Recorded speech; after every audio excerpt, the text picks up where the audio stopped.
one. So I had Dr. William Rush Dunton Jr. For my profile. So I decided to make a flyer welcoming people to his quilt shop. So I called it Will's Quilt Shop. The color design, so originally when I made the first flyer, I made it wrong. I was making a flyer more so about him and not from his point of view. I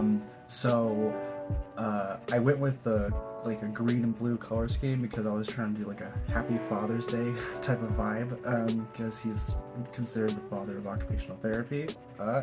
So that's why it's kind of bluish and green. I have a quilt pattern that I made, and that's in the background.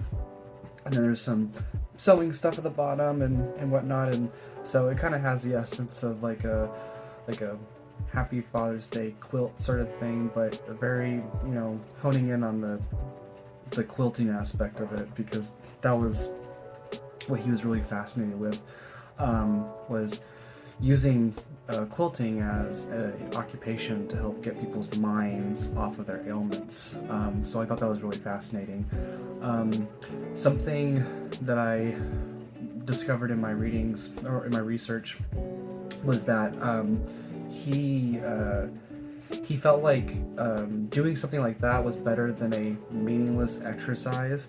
The only thing I would really say against that is I feel like maybe at the time there was a lot of like meaningless exercises, but I feel like nowadays there's a lot of like really great exercises that seem meaningless to most people, but if you're like an athlete, it might be beneficial for you. And it's an activity that is probably not what you do as an athlete, but you could still utilize it. So like our example in class the other day when we were talking about shadow boxing as a way of doing explosive movements with protraction, that was just kind of what I thought about. So still all of his teachings are super relevant, because he is a psychiatrist by nature. He really brought that into the field of occupational therapy, and I actually saw something. It was he believed he had his like own philosophy that he created on occupational therapy, and it was that like everyone should have two hobbies, like an indoor hobby and an outdoor hobby. I thought that was really insightful. And so just give a little bit of just little fun facts and stuff, Okay, so we know that he's the father of occupational therapy.